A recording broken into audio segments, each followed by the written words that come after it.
మీకుండే ఎటువంటి గ్రహ బాధలైనా గృహ బాధలైనా శాశ్వత పరిష్కారం కోసం సంప్రదించండి శ్రీనివాస జ్యోతిషాలయ. సార్ నమస్తే. నమస్తే. నేషనల్ మీడియాలో అంతా కూడా చంద్రబాబు నాయుడు బాబు అంటారు. ఆయన బయటకు వచ్చేస్తున్నాడని చెప్పి ఒకవేళ అవిశ్వాసం పెడితే వీళ్ళు వ్యతిరేకంగా ఓటేస్తారని ఇలాగా రకరకాల వార్తలు అయితే వస్తున్నాయి. అయితే దీన్ని అఫీషియల్ గా వాళ్ళు సోషల్ మీడియాలో అయితే ఖండించారు. కానీ అలాగే లోకేష్ వాళ్ళ మంత్రులతోటి అలాగా ఎంపీలతోటి మీటింగ్ కూడా రహస్యంగా పెట్టుకున్నాడని చెప్పి ప్రచారం అయితే జరుగుతుంది. ఈ నేపథ్యంలోనే పవన్ కళ్యాణ్ ఇలాగా చేస్తున్నాడు అన్నట్టుగా, యాక్టివ్ అవుతున్నాడు అన్నట్టుగా కూడా వార్తలు వస్తున్నాయి. నిజంగా ఇది జరిగే పనేనా? ఇందులో నిజం ఎంత సార్ అసలు? మనకి దీపక్ శర్మాను లేకపోతే మిశ్రా అనుకుంటా, అలాంటి ఛానళ్ళు చాలా ఉన్నాయి హిందీలో. యూట్యూబ్ ఛానల్ ప్రధానంగా యూట్యూబ్ ఛానల్ గానీ అవి వెరీ వెరీ స్ట్రాంగ్ అనమాట.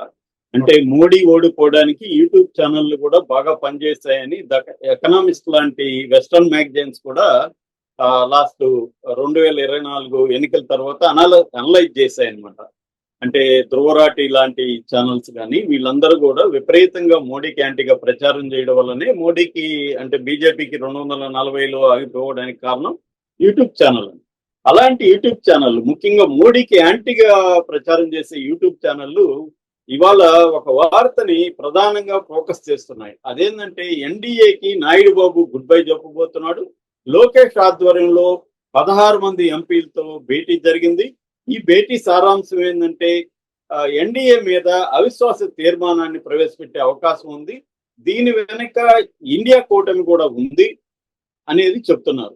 దీనికి నేపథ్యం ఏంటంటే మొన్న ఒక బిల్లు ప్రవేశపెట్టారు బీజేపీ వాళ్ళు. ఆ బిల్లు ఏంటంటే ముఖ్యమంత్రులు కానీ, రాష్ట్ర మంత్రులు కానీ, కేంద్ర మంత్రులు కానీ, ప్రధానమంత్రి కానీ ఏదైనా ఒక 5 సంవత్సరాల కంటే శిక్ష పడే కేసులో జైలుకి కానీ వెళ్తే 30 రోజులు జైల్లో ఉంటే 31వ రోజు ఆటోమేటిక్ గా అతని పదవి ఊడిపోతుంది అనేది ఆ బిల్లు సారాంశం.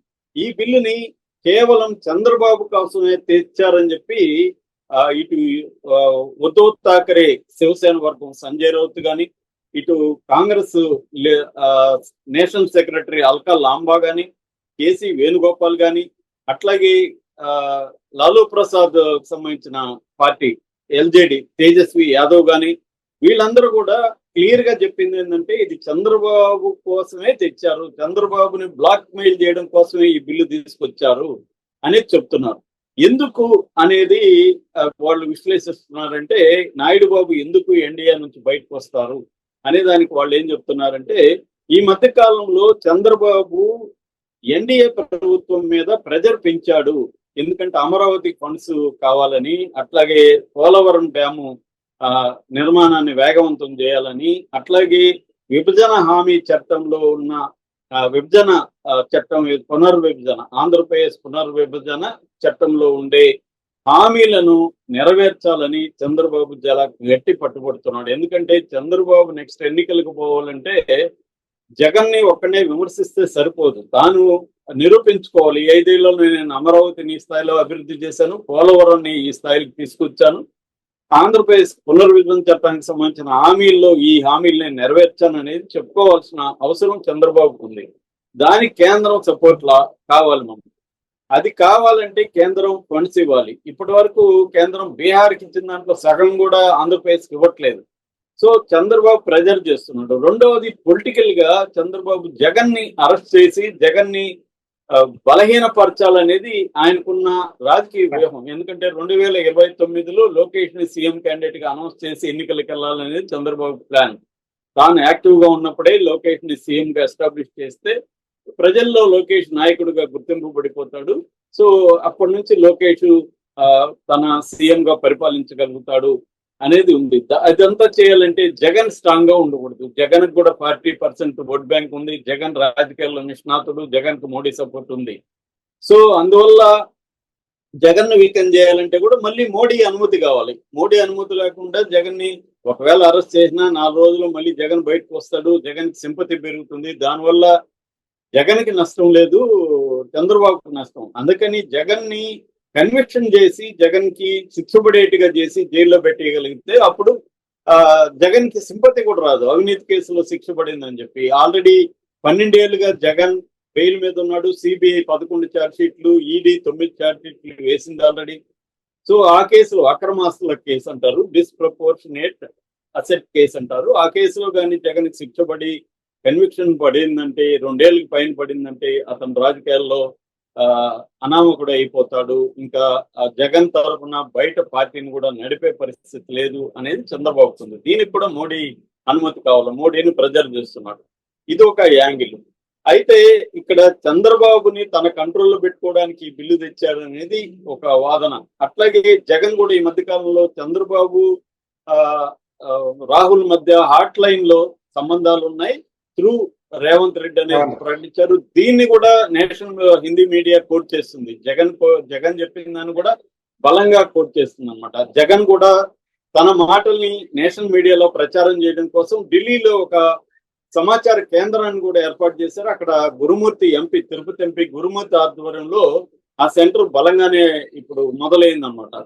సో ఇదొకటి. అంటే బీహార్ లో ఈసారి ఎన్డీఏ ఓడిపోయే ప్రమాదం ఉందని హైదరాబాద్ బేస్డ్ ఒక సంస్థ మొన్ననే ఒక వారం ముందే ప్రకటించింది, ఎన్డీఏ ఈసారి బీహార్ లో ఎన్నికల్లో ఓడిపోతుందని. సో ఈ ఓడిపోయినాక బలహీన పడతారు కాబట్టి అప్పుడు చంద్రబాబు అవిశ్వాస తీర్మానం ప్రవేశపెట్టే అవకాశం ఉంది. ఎందుకంటే చంద్రబాబు 16 మంది ఎంపీలు ఉన్నారు. అవిశ్వాస తీర్మానం పెట్టాలంటే లోక్సభ రూల్ నెంబర్ 198 ప్రకారం 50 మంది ఎంపీలు ఉండాలి. 50 అంటే 34 మంది ఇంకా కావాలి. ఈ 34 మంది ఇండియా కూటమి నుంచి చంద్రబాబు సపోర్ట్ చేసే అవకాశం ఉంది. ఎందుకంటే ఇండియా కూటమి రెడీగా ఉంది. బీజేపీ కానీ వీక్ అయితే వాళ్ళు రంగంలో దిగుతారు, వాళ్ళు గవర్నమెంట్ ఫామ్ చేసే అవకాశం ఉంది. ఎందుకంటే ఎన్డీఏకి 293 బలం ఉంది. అక్కడ ఎన్డీఏకి కావాల్సింది 272. సో బీజేపీ తర్వాత అతిపెద్ద పార్టీ తెలుగుదేశమే, 16 ఉన్నాయి. దాని తర్వాత జేడీయూ నితీష్ వర్గం, దానికి 12 ఉన్నాయి. తర్వాత శివసేన షిండే వర్గానికి 7 ఉన్నాయి. ఎల్జేపీకి 5 ఉన్నాయి. జనసేనకి 2, ఆర్ఎల్డీకి 2, జేడీఎస్ కి 2 ఉన్నాయి. జేడీఎస్ అంటే కర్ణాటక కుమారస్వామిది, దేవేగౌడది. సో ఈ నేపథ్యంలో చంద్రబాబు నితీష్ గారిని విత్డ్రా చేసుకుంటే ఇబ్బందులు ఎదుర్కొనే 28 మంది ఎంపీలు తగ్గిపోతారు కాబట్టి 293లో ఇబ్బందులు ఎదుర్కొనే అవకాశం ఉంది.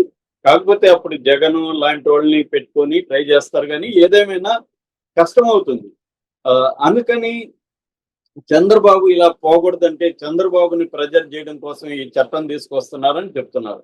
అలాగే చంద్రబాబు కొన్ని బీజేపీ పాలసీలను కూడా వ్యతిరేకిస్తున్నాడు. ఒక్క బిల్లు కావచ్చు, ముస్లింలకి యాంటీగా ఒక బిల్లు ఉంది, దాంట్లో కొన్ని కండిషన్లు పెట్టడం అవన్నీ కూడా చంద్రబాబు చేశాడు. అట్లాగే బీహార్ లో 65 లక్షల ఓటర్లను తీసేసే ఎస్ఐఆర్ అనే కార్యక్రమం పెట్టారు. దాని మీద కూడా చంద్రబాబు వ్యతిరేకత తెలియజేస్తున్నాడు. సో రాహుల్ గాంధీ ఓట్ చోర్ అని మోడీని తీవ్రంగా విమర్శిస్తూ దేశవ్యాప్తంగా ఆయన ప్రచారం చేసి బీహార్ లో యాత్ర చేస్తున్నా కూడా చంద్రబాబు దాన్ని ఖండించట్లేదు. సో ఈ నేపథ్యంలో ఏంటంటే ఒక పక్క జగన్ తో ఫ్రెండ్షిప్ మొదలైంది. జగన్ కి వైస్ ప్రెసిడెంట్ ఎన్నికల్లో జగన్ ని సపోర్ట్ అడిగారు. ఇటు పక్క బీఆర్ఎస్ అడగలేదు కానీ జగన్ మాత్రం అడిగారు. అట్లాగే నిన్న అవినాష్ రెడ్డి బర్త్డే కూడా ఆయనకి శుభాకాంక్షలు తెలియజేయడం మనం చూసాము.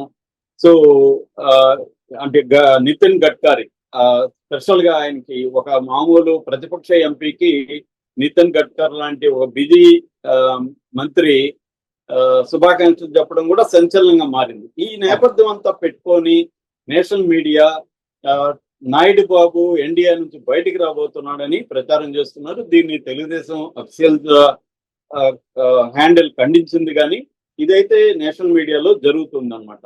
అంటే రాజకీయాల్లో ఏమన్నా జరగచ్చు. 2018లో కూడా ఎవరు ఊహించినప్పుడు 2018 మార్చి 16న ఎన్డీఏ నుంచి బయటకు వచ్చి ఇలాగే అవిశ్వాస తీర్మానాన్ని లోక్సభలో చంద్రబాబు ప్రవేశపెట్టాడు. అప్పుడంటే బీజేపీకి సొంత బలంగా ఉంది కాబట్టి నిలబడింది. ఇవాళ అవిశ్వాస తీర్మానం పెట్టినా కూడా బీజేపీ రేపు ఇబ్బందులు ఎదుర్కొనే అవకాశం ఉంది. అందుకనే బీజేపీ బిల్లు తీసుకొచ్చి చంద్రబాబుని అరెస్ట్ చేసి లోపలేసి పవన్ కళ్యాణ్ ఏమన్నా డ్రామా చేయాలని ఆలోచిస్తుందా? అందుకనే పవన్ కళ్యాణ్ అర్జెంటుగా సేనతో సేన అనే కార్యక్రమం తీసుకున్నాడా అన్న చర్చ కూడా ఇప్పుడు నేషనల్ మీడియాలో జరుగుతుంది. ఏం జరుగుతుంది అనేది మనం చూడాలి. Thank you sir.